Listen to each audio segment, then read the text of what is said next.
Au moment où tout semble s'effondrer, une seule question révèle l'état véritable de notre foi. Que se passe-t-il dans notre cœur lorsque nous sommes confrontés à la mort? Tant que la peur de mourir domine notre vie, nous ne connaissons pas encore pleinement la liberté que Jésus-Christ est venu nous offrir. Aujourd'hui, découvrons une vérité capable de transformer notre regard sur la vie, d'anéantir la peur et de nous conduire à une relation authentique avec Dieu. Je ne savais pas à l'avance quel serait exactement le sujet de ce message. Les organisateurs ne connaissaient pas davantage ce que j'allais enseigner. Pourtant, le Seigneur a profondément mis dans mon cœur de parler de cette réalité essentielle, être mort au péché. Ce thème s'accorde parfaitement avec ce que Dieu veut révéler aujourd'hui. Il existe une vérité que beaucoup de croyants ignorent encore. On ne commence réellement à vivre que lorsque l'on a vaincu la peur de la mort. Tant que cette peur gouverne notre cœur, elle limite notre liberté, notre foi et notre capacité à marcher pleinement avec Dieu. Ce matin encore, pendant que je faisais de l'exercice, je regardais un documentaire consacré à John Wesley. Son témoignage illustre parfaitement cette vérité. Wesley avait été ordonné ministre dans l'Église anglicane. Au XVIIIe siècle, il partit comme missionnaire vers l'Amérique. Pourtant, malgré son engagement religieux, il n'était pas encore né de nouveau. Il ne connaissait pas véritablement le Seigneur. Il était profondément religieux, mais il lui manquait la vie de Dieu. Avec son frère Charles, il avait fondé à l'université d'Oxford un groupe appelé le Holy Club. Ils menaient une vie d'une discipline exceptionnelle. Leur désir était de servir Dieu avec une rigueur extrême.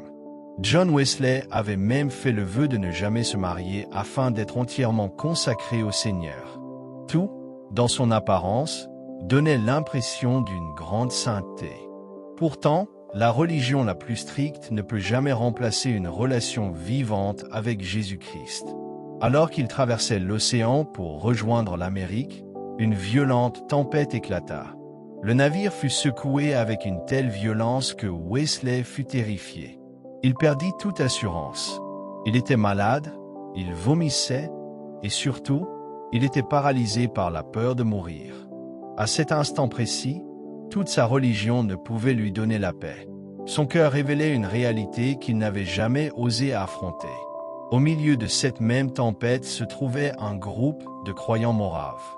Contrairement à Wesley, ils ne cédaient pas à la panique. Ils continuaient simplement à louer Dieu avec une paix surnaturelle. Leur confiance ne dépendait pas des circonstances. Ils adoraient le Seigneur alors que la mort semblait imminente. Cette attitude bouleversa profondément Wesley. Il comprit qu'il possédait quelque chose qui lui manquait.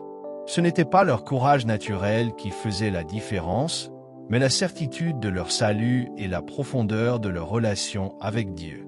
Parce qu'il n'avait pas peur de mourir, Wesley réalisa qu'il ne connaissait pas encore véritablement le Seigneur.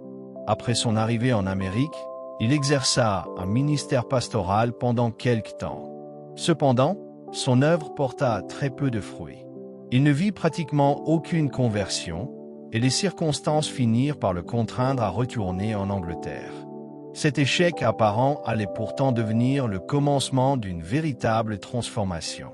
De retour dans son pays, il décida de rencontrer ses croyants moraves qui l'avaient embarqué. Un jour, il assista à l'une de leurs réunions. Pendant cette rencontre, quelqu'un lisait la préface écrite par Martin Luther à l'Épître aux Romains. Alors que les paroles de l'Évangile étaient simplement proclamées, une lumière jaillit dans son cœur. Il comprit enfin que le salut ne s'obtient pas par les œuvres, la discipline ou les efforts religieux, mais par la foi en Jésus-Christ. Wesley décrivit cette expérience en disant que son cœur fut étrangement réchauffé. C'est à ce moment-là qu'il naquit véritablement de nouveau. Ce qui avait révélé son véritable état spirituel n'était pas son niveau de connaissance biblique, ni son engagement religieux, mais sa peur de la mort. Cette peur lui montrait qu'il lui manquait encore la certitude de la vie éternelle et une communion réelle avec Dieu. Lorsqu'un homme connaît véritablement Jésus-Christ, la mort perd son pouvoir de domination. Celui qui est né de nouveau sait que sa vie est cachée en Christ. Il ne vit plus sous l'esclavage de la peur, mais dans la paix que seul le Seigneur peut donner. Voilà pourquoi cette révélation est si importante. La victoire de Christ sur le péché est aussi une victoire sur la mort, et celui qui appartient à Jésus peut désormais marcher dans une liberté que rien, pas même la mort, ne peut lui enlever. Ce message révèle une vérité essentielle que beaucoup de croyants n'ont jamais pleinement comprise. Lorsqu'une personne naît de nouveau, sa véritable identité est complètement transformée. Cette révélation change notre manière de voir Dieu, de nous voir nous-mêmes et de vivre notre foi. Lorsque John Wesley donna finalement sa vie à Christ, toute la peur qui le dominait disparut.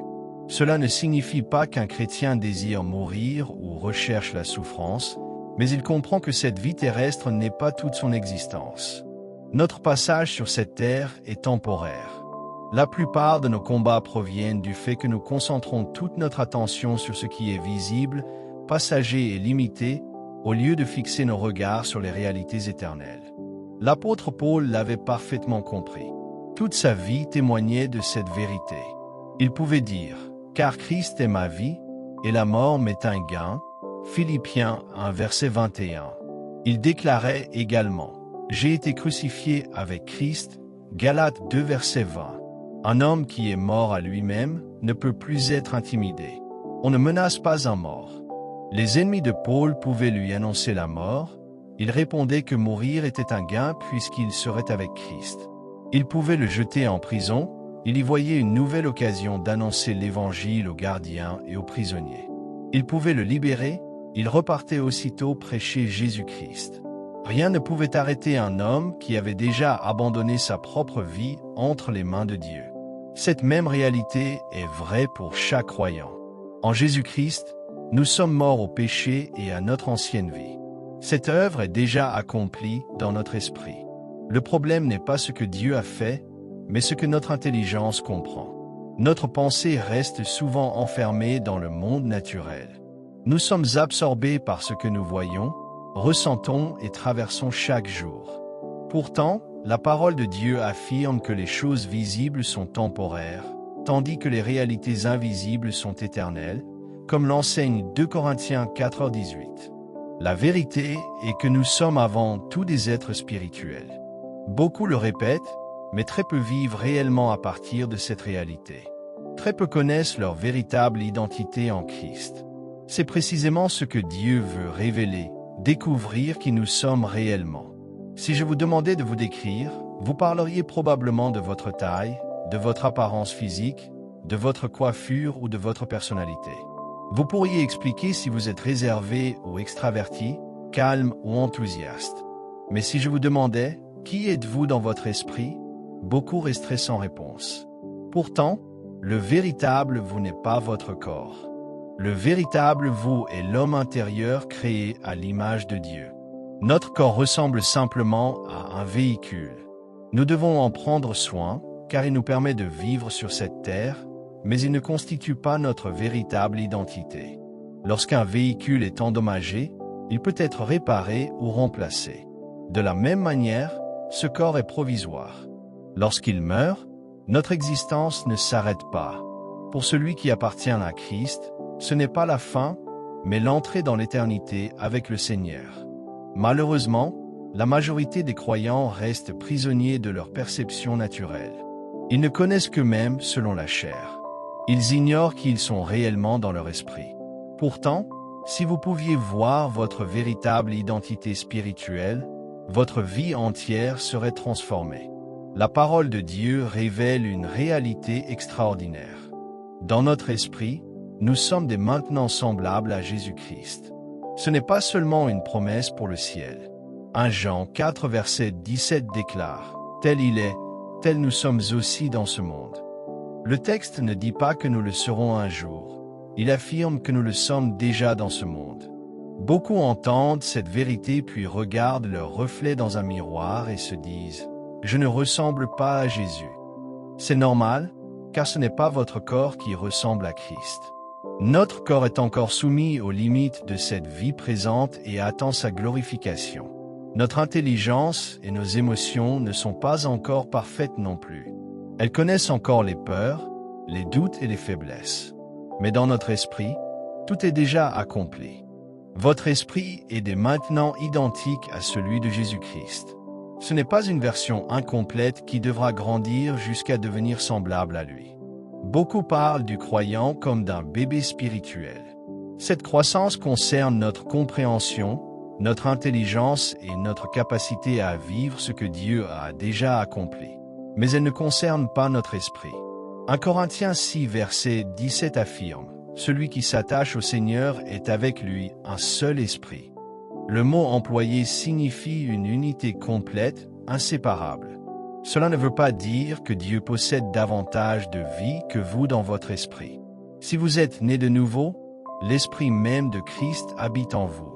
Vous ne recevrez pas davantage de Dieu dans l'éternité que ce que vous possédez déjà dans votre homme intérieur. Vous n'avez pas besoin qu'on vous ajoute davantage de puissance.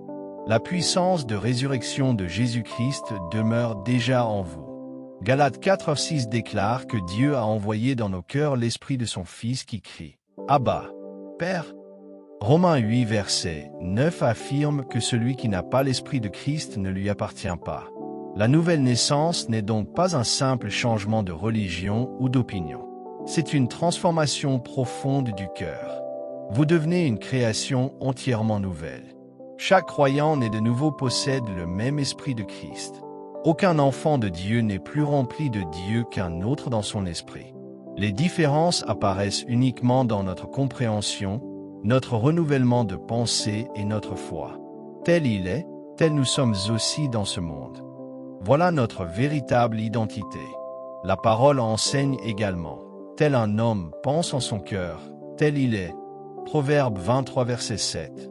Si vous êtes né de nouveau, vous avez déjà été transformé à l'image de Dieu. La vie de résurrection habite en vous. Mais encore faut-il le savoir. Jésus a déclaré « Vous connaîtrez la vérité, et la vérité vous affranchira » Jean 8 verset 32. Ce que nous ignorons devient souvent la cause de notre faiblesse. Dieu vous a déjà changé. Si vous êtes né de nouveau, vous possédez en vous la même puissance qui a ressuscité Jésus-Christ d'entre les morts. Dans Éphésiens 1 verset 18 à 20, Paul prie afin que les yeux de notre cœur soient éclairés pour que nous comprenions l'immensité de cette puissance qui agit envers nous, cette même puissance qui a ressuscité Christ d'entre les morts. Cette puissance n'est pas réservée à quelques prédicateurs ou à une élite spirituelle. Elle habite chaque croyant. Vous n'avez pas besoin de dépendre constamment d'un autre chrétien pour recevoir ce que Dieu a déjà placé en vous. La puissance de résurrection demeure dans votre esprit. Ce qui l'empêche souvent de se manifester n'est pas l'absence de puissance, mais notre ignorance de notre véritable identité. Nous ne savons pas qui nous sommes en Christ. Ce qui a transformé ma propre vie n'a pas été seulement l'expérience de l'amour de Dieu, aussi merveilleuse fut-elle. Le véritable changement est venu lorsque j'ai découvert qui j'étais dans mon esprit. Jésus déclare dans Jean 4 verset 24, « Dieu est esprit, et il faut que ceux qui l'adorent l'adorent en esprit et en vérité. » Dieu aime notre être tout entier, esprit, âme et corps, mais c'est notre esprit qui a été recréé. C'est dans notre esprit que nous sommes parfaitement unis à lui. Votre salut est déjà pleinement accompli dans votre esprit. Un jour, lorsque vous serez dans la présence de Dieu, vous réaliserez qu'une partie de vous était déjà parfaitement sauvée pendant toute votre vie terrestre. La puissance de Dieu était déjà en vous. Ce qui empêchait cette puissance de se manifester dans votre corps et dans votre quotidien était souvent votre manière de penser et votre ignorance de ce que vous êtes en Christ. Beaucoup pensent encore qu'ils possèdent une ancienne nature pécheresse. Pourtant, la parole enseigne autre chose. Avant la nouvelle naissance, Éphésiens 2 verset 3 dit que nous étions par nature des enfants de colère. Mais maintenant, 2 Corinthiens 5 verset 17 déclare « Si quelqu'un est en Christ, il est une nouvelle créature. Les choses anciennes sont passées. Voici, toutes choses sont devenues nouvelles. » Dans votre esprit, vous êtes une création entièrement nouvelle. Il ne subsiste plus en vous une partie appartenant au diable. Dieu vous a recréé entièrement. Lorsque cette révélation devient réelle, notre regard change complètement. Nous cessons de nous définir par notre passé, nos émotions ou nos échecs. Nous découvrons ce que Dieu voit lorsqu'il nous regarde. Nous comprenons que celui qui est attaché au Seigneur est un seul esprit avec lui. 1 Corinthiens 6 verset 17. Que nous avons la pensée de Christ. 1 Corinthiens 2 verset 16. Que nous sommes bénis de toutes les bénédictions spirituelles. Éphésiens 1 verset 3. Et que la parole de Dieu est le miroir qui révèle notre véritable identité. Jacques 1 verset 23 à 25.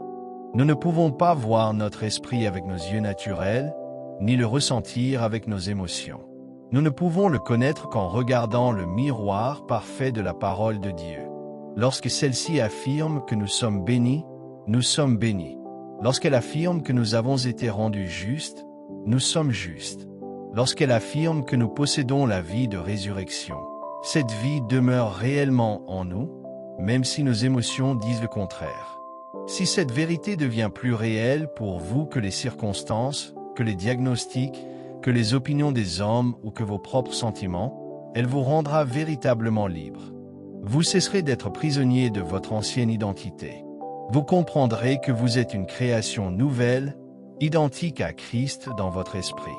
Vous possédez déjà la pensée de Christ. 1 Corinthiens 2 verset 16. Vous avez reçu l'onction de la part du Saint. 1 Jean 2 verset 20. L'onction que vous avez reçue demeure en vous. 1 Jean 2 verset 27.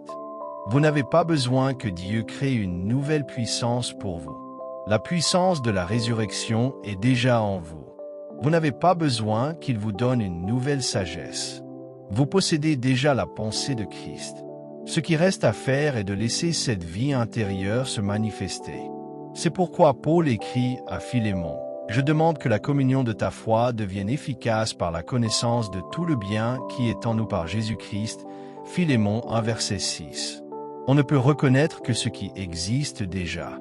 Trop de croyants attendent encore que Dieu fasse, de l'extérieur, ce qu'il a déjà accompli à l'intérieur.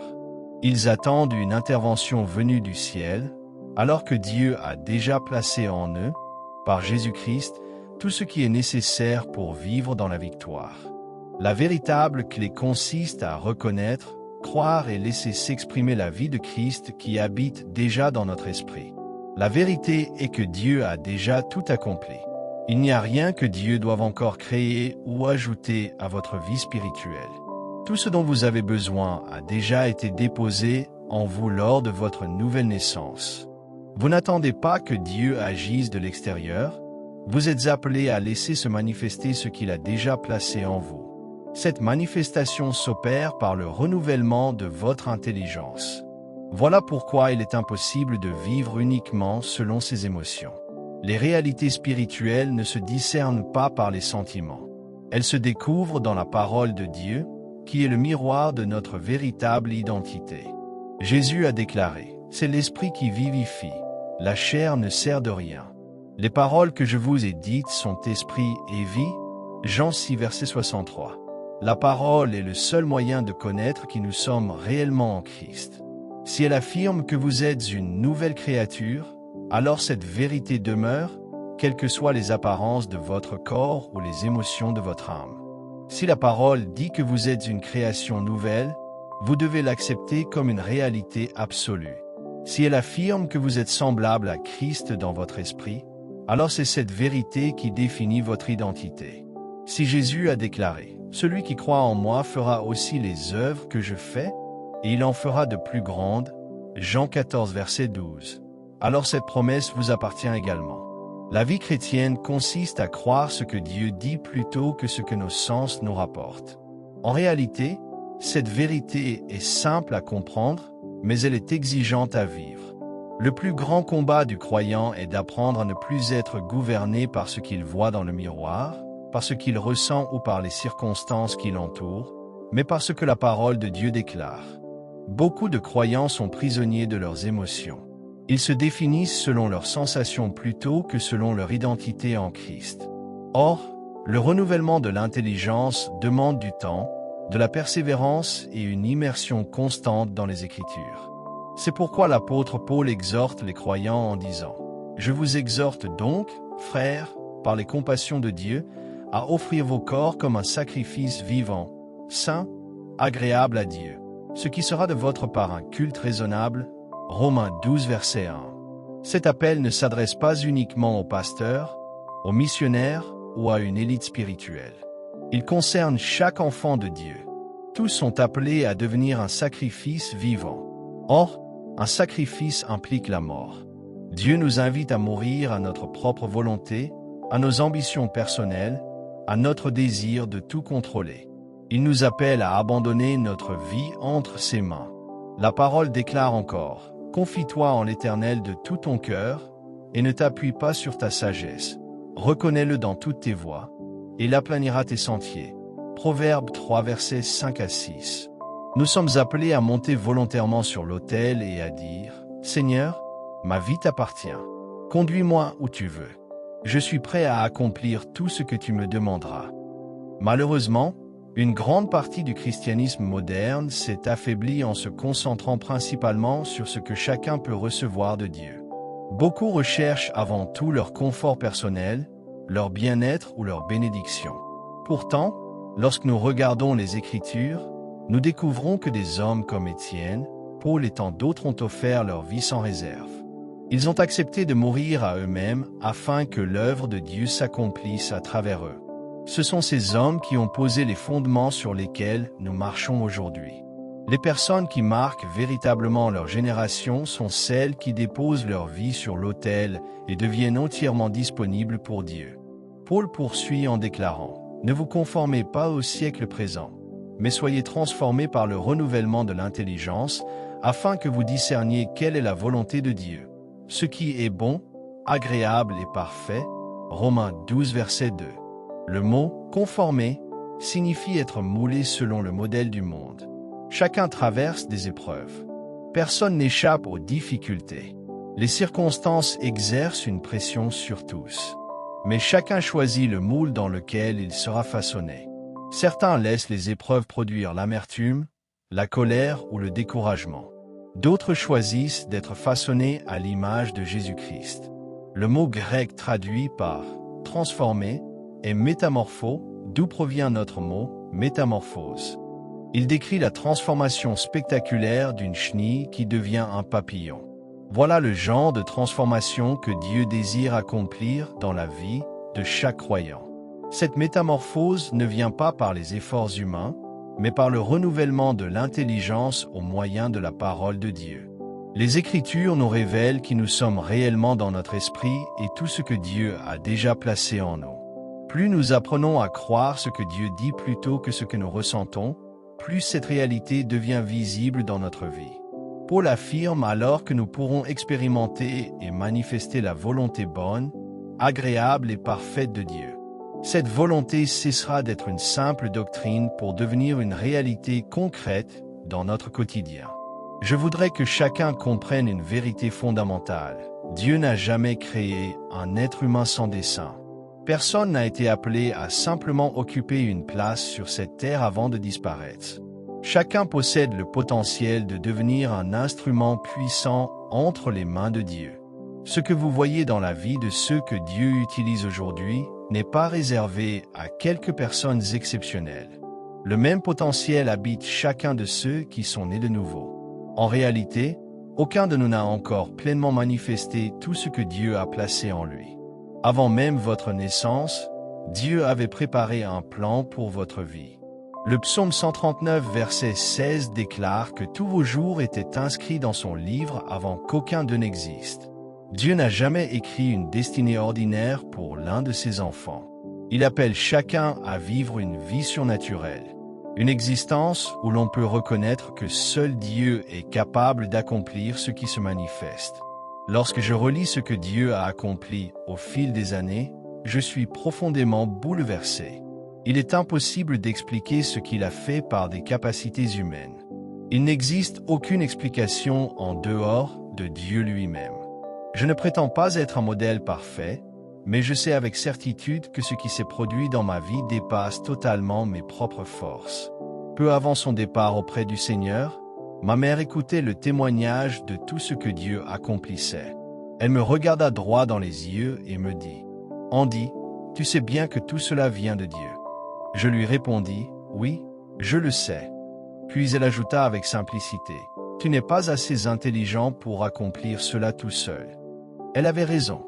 Ce que Dieu réalise dépasse entièrement les capacités humaines. J'ai vu des aveugles retrouver la vue, des sourds entendre à nouveau. J'ai vu une femme née sourde être guérie après la prière, puis d'autres personnes recevoir la même guérison. Ce n'est pas une capacité humaine. C'est simplement la puissance de Christ qui agit. Et cette même puissance habite également en vous. Si seulement vous abandonniez cette manière de penser qui vous limite, cette idée selon laquelle vous ne seriez qu'un simple être humain, votre vie serait transformée. Vous n'êtes pas seulement un être humain. Votre esprit a été recréé par Dieu et rempli de son esprit. Vous êtes devenu une personne entièrement nouvelle. Il est donc indispensable de mourir à cette ancienne manière de vous définir. Renoncez aux limites que les autres ont placées sur votre vie, mais aussi à celles que vous vous êtes vous-même imposées. Regardez-vous désormais à travers Jésus-Christ. Voyez-vous tel que Dieu vous voit. Si cette révélation devient la réalité de votre cœur, alors il n'y aura pratiquement plus de limites à ce que Dieu pourra accomplir à travers vous. Le potentiel spirituel contenu dans un groupe de croyants est immense.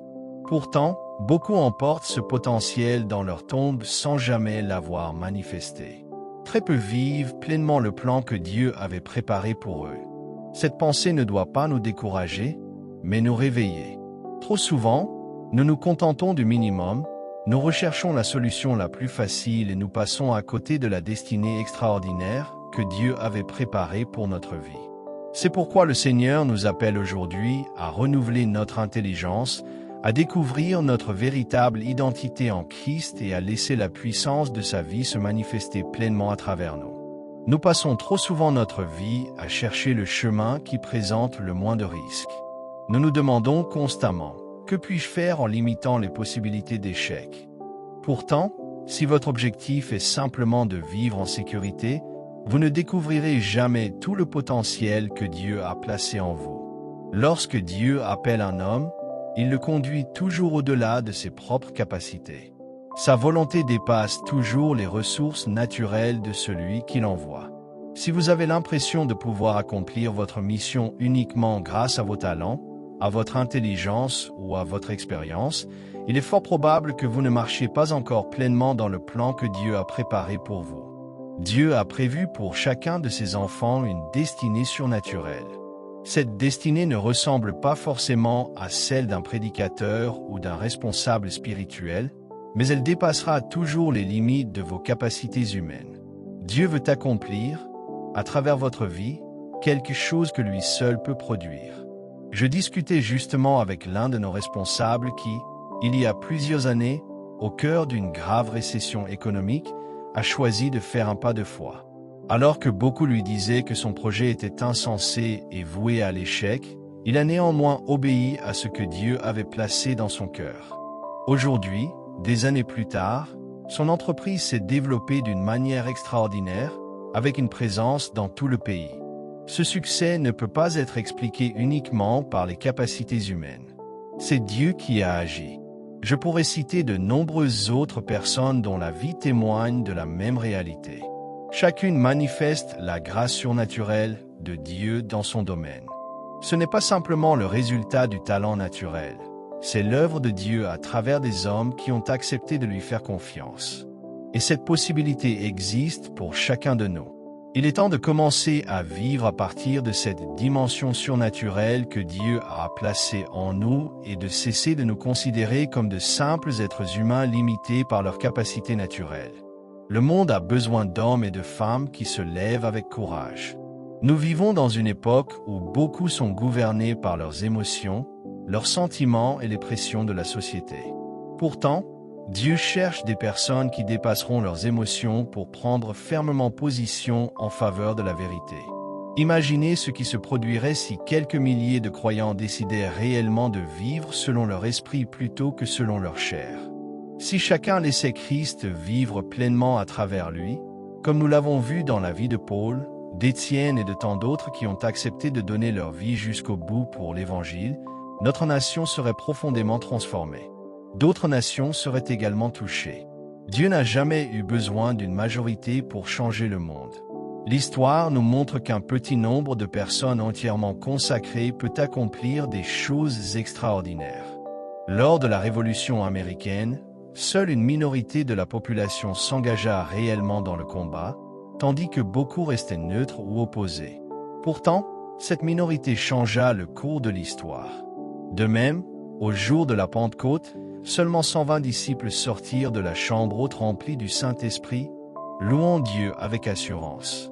2000 ans plus tard, l'Évangile s'est répandu dans le monde entier. Ces 120 croyants ont bouleversé l'histoire parce qu'ils ont laissé Dieu agir à travers eux. Aujourd'hui encore, Dieu peut accomplir la même œuvre. Si chaque croyant recevait pleinement cette révélation et décidait de vivre selon son identité en Christ, l'impact dépasserait tout ce que nous pouvons imaginer. Une seule réunion peut devenir le point de départ d'une transformation nationale lorsque des hommes et des femmes répondent pleinement à l'appel de Dieu. Les mots eux-mêmes sont insuffisants pour exprimer tout ce que le Seigneur désire accomplir à travers des cœurs entièrement abandonnés à lui. Voilà pourquoi je vous lance cet appel. Engagez-vous entièrement envers le Seigneur. Beaucoup sont venus aujourd'hui avec une attente particulière, espérant recevoir quelque chose de Dieu. Mais je crois que Dieu, de son côté, cherche des hommes et des femmes prêts à lui donner toute leur vie. Au VIe siècle, lors d'une réunion de réveil, un prédicateur déclara « Le monde n'a pas encore vu ce que Dieu peut accomplir au travers d'un homme entièrement consacré à lui. » En entendant ces paroles, Dwight L. Moody répondit dans son cœur « Par la grâce de Dieu, je serai cet homme. » Pourtant, il ne possédait qu'une instruction très limitée. Il avait reçu l'équivalent d'une éducation élémentaire et lisait difficilement. Lorsqu'il rencontrait un mot qu'il ne savait pas prononcer, il s'arrêtait parfois de lire pour prêcher, puis reprenait le texte plus loin afin de ne pas révéler sa difficulté. Malgré cela, Dieu l'utilisa puissamment. Il annonça l'Évangile devant des rois, des reines et des foules immenses. Son ministère conduisit des millions de personnes à Jésus-Christ. Ce n'était pas son niveau d'instruction qui faisait la différence, mais son engagement total envers Dieu. Frères et sœurs, Dieu est ici aujourd'hui. La parole déclare, car l'Éternel étend ses regards sur toute la terre, pour soutenir ceux dont le cœur est tout entier à lui. 2 Chroniques 16 verset 9. Le Saint-Esprit parcourt encore aujourd'hui les cœurs. Contrairement aux hommes qui regardent à l'apparence extérieure, Dieu regarde au cœur. Comme il est écrit, l'homme regarde à ce qui frappe les yeux, mais l'Éternel regarde au cœur. 1 Samuel 16 verset 7. Le Seigneur cherche des personnes prêtes à relever ce défi spirituel. Il cherche des croyants qui diront « Je veux découvrir qui je suis réellement en Christ. Je veux connaître tout ce que Dieu a déjà déposé en moi. Je refuse désormais de vivre selon ce que je vois, selon ce que je ressens ou selon mes émotions. Je choisis de vivre selon ce que Dieu déclare dans sa parole. » Face à un tel appel, notre réponse devrait être immédiate. « Seigneur, ne cherche pas plus loin. Me voici. Je m'abandonne entièrement entre tes mains. » Je crois également qu'il y a parmi nous des personnes sincères qui ressemblent à John Wesley avant sa conversion. Elles sont peut-être religieuses, peut-être même engagées dans un ministère, mais elles ne possèdent pas encore la certitude intérieure d'être réellement nées de nouveau. Si tel est votre cas, sachez que Dieu vous appelle aujourd'hui à entrer dans une véritable relation avec lui. La bonne nouvelle est d'une grande simplicité. La parole de Dieu déclare « Si tu confesses de ta bouche le Seigneur Jésus, et si tu crois dans ton cœur que Dieu l'a ressuscité des morts, tu seras sauvé. » Romains 10 verset 9. Confesser Jésus comme Seigneur ne consiste pas simplement à prononcer quelques paroles. Cela signifie lui remettre le gouvernement de votre vie. Ce n'est pas promettre que vous ne tomberez plus jamais, mais choisir de lui appartenir pleinement et de le laisser conduire votre existence. Si vous n'avez jamais pris cette décision, aujourd'hui est le moment favorable. Recevez Jésus-Christ comme Seigneur et Sauveur, entrez dans cette nouvelle vie qu'il vous offre et laissez-le transformer votre cœur. Et si vous êtes déjà né de nouveau, recherchez aussi la plénitude de l'Esprit Saint afin de marcher chaque jour dans la puissance que Dieu a préparée pour tous ceux qui lui appartiennent. Jésus donna une instruction très claire à ses disciples après sa résurrection. juste avant de retourner auprès du Père. Il leur dit, « Et voici, j'enverrai sur vous ce que mon Père a promis. Mais vous, restez dans la ville jusqu'à ce que vous soyez revêtus de la puissance d'en haut. » Au Luc 24, verset 49. Cette promesse s'est accomplie lorsque le Saint-Esprit est venu sur eux. Dès cet instant, leur vie fut radicalement transformée. Avant de recevoir le baptême dans le Saint-Esprit, ils étaient dominés par la peur. Ils s'étaient cachés après l'arrestation et la crucifixion de Jésus. Mais une fois remplis du Saint-Esprit, ils proclamèrent l'Évangile avec une hardiesse extraordinaire. Devant les chefs religieux, ils purent déclarer, « Jugez s'il est juste, devant Dieu, de vous obéir plutôt qu'à Dieu. » Actes 4, verset 19. Ils n'étaient plus les mêmes hommes, car la puissance de Dieu reposait désormais sur eux. Le baptême dans le Saint-Esprit renferme de nombreuses bénédictions. Parmi elles se trouve le parler en langue. Lorsque le croyant prie dans cette langue inspirée par le Saint-Esprit, son esprit né de nouveau communique directement avec Dieu. Cette prière dépasse les limites de l'intelligence humaine, des peurs, des doutes et de la confusion qui peuvent habiter notre pensée. Elle permet à notre esprit de s'exprimer librement devant Dieu dans un langage inspiré par le ciel, exempt d'incrédulité, de découragement ou de crainte. C'est un privilège précieux que Dieu accorde à ses enfants afin de les fortifier intérieurement et de les faire marcher dans sa puissance. Mais au-delà de cette expérience, Dieu adresse aujourd'hui un appel à tous ceux qui réalisent qu'ils ont vécu bien en dessous de ce qu'il avait préparé pour eux. Beaucoup découvrent qu'ils ne connaissaient pas réellement leur identité en Christ. Ils comprennent aujourd'hui que Dieu les appelle à une vie beaucoup plus élevée, une vie conduite non par la chair, mais par l'Esprit. La décision qui s'impose est alors simple, rechercher de tout son cœur qui nous sommes réellement en Christ et apprendre à laisser Christ vivre pleinement en nous. Comme l'écrivait Paul, « Ce n'est plus moi qui vis, c'est Christ qui vit en moi. » Galates 2, verset 20. La prière qui s'élève alors vers Dieu est une prière de reconnaissance et de révélation. Père, merci pour Jésus-Christ. Merci d'avoir envoyé ton Fils. Merci pour tout ce qu'il a accompli en notre faveur. Merci parce que cette œuvre n'est pas seulement une promesse lointaine dans le ciel, mais une réalité présente dans notre vie. Comme ta parole le déclare, tel il est, tel nous sommes aussi dans ce monde. 1 Jean 4, verset 17. Merci pour tout ce que tu as déjà placé en nous. Merci parce qu'en Christ, nous sommes complets. Ta parole affirme que toute la plénitude de la divinité habite corporellement en Christ, et vous avez tout pleinement en lui. Colossiens 2, versets 9 à 10. Seigneur, ouvre les yeux de notre intelligence afin que nous comprenions tout ce que nous possédons déjà en Christ. Fais-nous voir l'immensité de ta puissance, cette même puissance qui a ressuscité Jésus-Christ d'entre les morts, comme l'enseigne Éphésiens 1, verset 18 à 20. Apprends-nous à reconnaître tout le bien qui est en nous par Jésus-Christ, selon Philémon 1, verset 6. De même que Jésus ouvrit l'intelligence de ses disciples afin qu'ils comprennent les Écritures, Luc 24, verset 45, Dieu désire aujourd'hui ouvrir les yeux spirituels de chacun de ses enfants.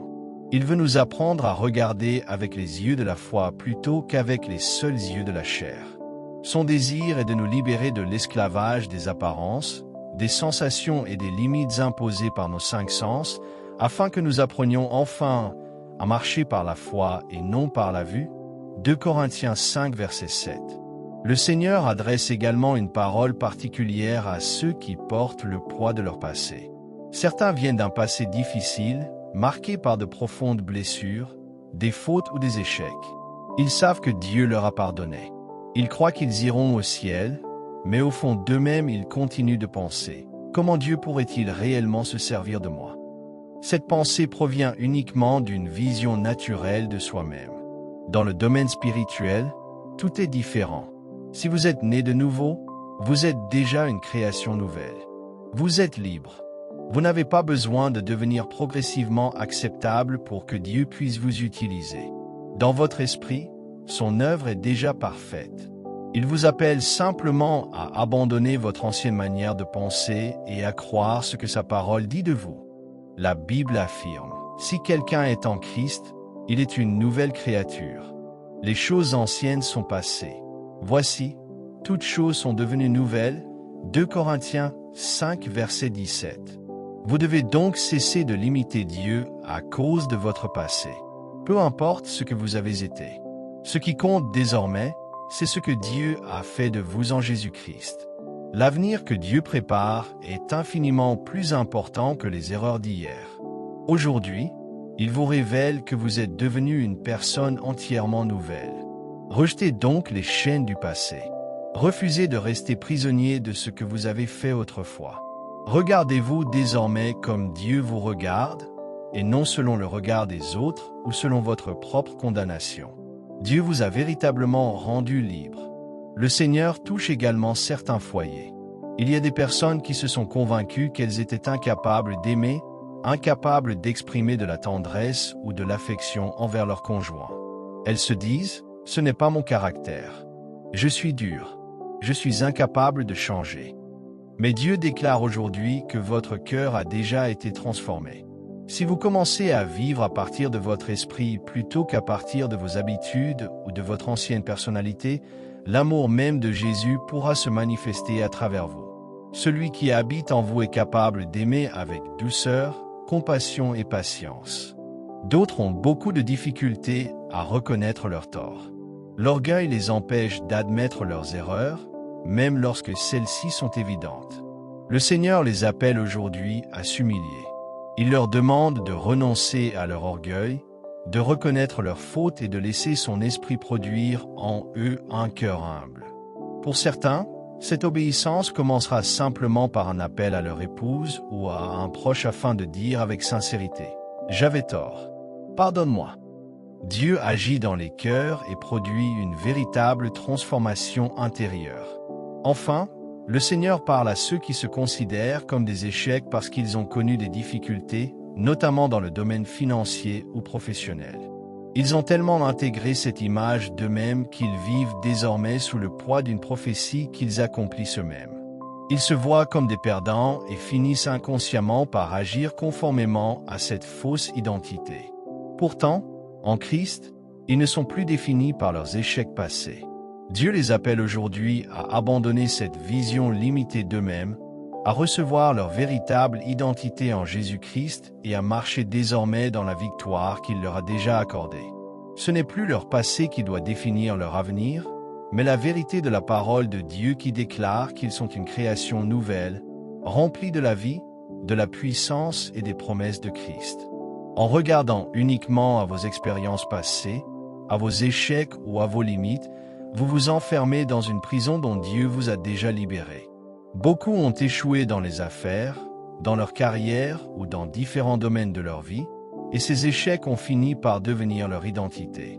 Ils se considèrent désormais comme des personnes incapables de réussir, et cette manière de penser les empêche d'avancer. Pourtant, en Jésus-Christ, votre identité n'est plus définie par votre passé, mais par ce que Dieu déclare à votre sujet. La parole affirme que vous êtes bénis. Elle déclare « L'Éternel ordonnera à la bénédiction d'être avec toi dans tes greniers et dans toutes les entreprises de ta main. » Deutéronome 28, verset 8. Si vous croyez cette vérité, Dieu peut faire prospérer tout ce que vous entreprenez selon sa volonté. Je crois que, pour plusieurs aujourd'hui, les chaînes des échecs passés sont brisées au nom de Jésus-Christ. Les mensonges qui vous retenaient captifs perdent leur pouvoir. Recevez simplement par la foi ce que Dieu accomplit. Sa puissance est présente pour restaurer, relever et transformer les vies. La puissance de Dieu agit également pour apporter la guérison. Le Seigneur touche les corps, les émotions, les finances et toutes les dimensions de la vie.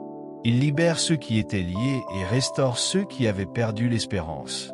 Le Saint-Esprit poursuit son œuvre avec puissance, et nous recevons son ministère avec reconnaissance, sachant qu'il est capable de changer une vie en un instant. Le Seigneur agit en faveur de nombreuses personnes qui souffrent dans leur corps. Certains sont guéris de problèmes touchant la colonne vertébrale, les épaules ou les articulations. D'autres reçoivent une restauration dans leur système circulatoire, dans leurs artères ou dans leur cœur. Le Seigneur touche également ceux qui étaient affaiblis physiquement, ceux qui éprouvaient des difficultés à respirer ou qui souffraient de maladies cardiaques. La puissance de Dieu n'est pas limitée à un lieu précis. Elle peut également atteindre ceux qui écoutent ce message avec foi, où qu'ils se trouvent. Dieu est capable de restaurer complètement ce qui semblait irrémédiablement atteint. Mais il n'est pas nécessaire que chaque situation soit nommée individuellement. Quel que soit votre besoin aujourd'hui, recevez cette vérité. En Jésus-Christ, vous êtes déjà complet. La parole déclare, en lui habite corporellement toute la plénitude de la divinité. Vous avez tout pleinement en lui. Colossiens 2 versets 9 à 10. Dieu demeure déjà en vous par son esprit. Vous n'avez pas besoin d'attendre qu'il descende du ciel ou qu'il agisse uniquement à travers une autre personne. Sa puissance est déjà présente dans votre esprit. Il vous appelle maintenant à la laisser se manifester. Les Écritures déclarent « La mort et la vie sont au pouvoir de la langue » Proverbe 18 verset 21. Voilà pourquoi il est essentiel de parler conformément à la foi. Au lieu de répéter vos symptômes ou vos difficultés, commencez à proclamer la parole de Dieu. Déclarez avec foi. Au nom de Jésus, je suis guéri.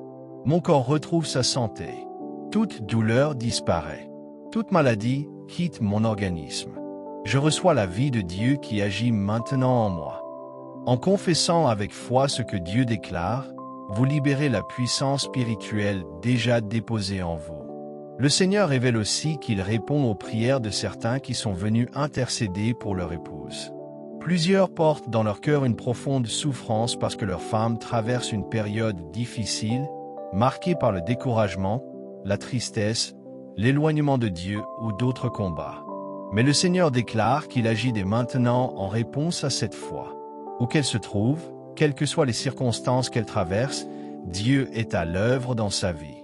La parole enseigne en effet, le mari non-croyant est sanctifié par la femme croyante, et la femme non-croyante est sanctifiée par le mari croyant.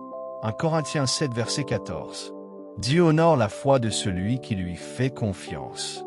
Réjouissez-vous donc, car le Seigneur a agi dans le cœur de votre épouse et accompli son œuvre selon sa parfaite volonté.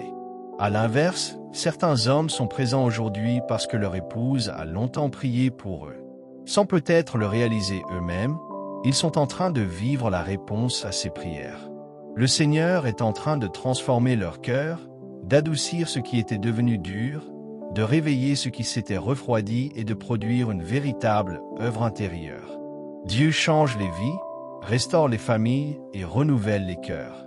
En réalité, ce que le Seigneur accomplit dépasse largement tout ce que nous pouvons voir ou décrire.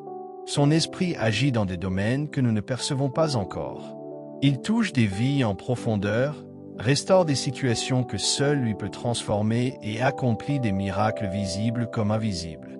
Lorsque Dieu agit, son œuvre va toujours bien au-delà de ce que nos yeux peuvent constater. Rendons donc toute la gloire à Jésus-Christ. Ce que Dieu commence aujourd'hui n'est qu'un commencement. Le Seigneur poursuit toujours son œuvre avec fidélité et conduit ses enfants de gloire en gloire. Celui qui a commencé cette bonne œuvre est fidèle pour l'achever. Philippiens 1 verset 6. C'est pourquoi nous pouvons repartir avec confiance, certains que Dieu continuera à révéler sa puissance, à affermir notre foi et à accomplir parfaitement le plan merveilleux qu'il a préparé pour chacun de ses enfants.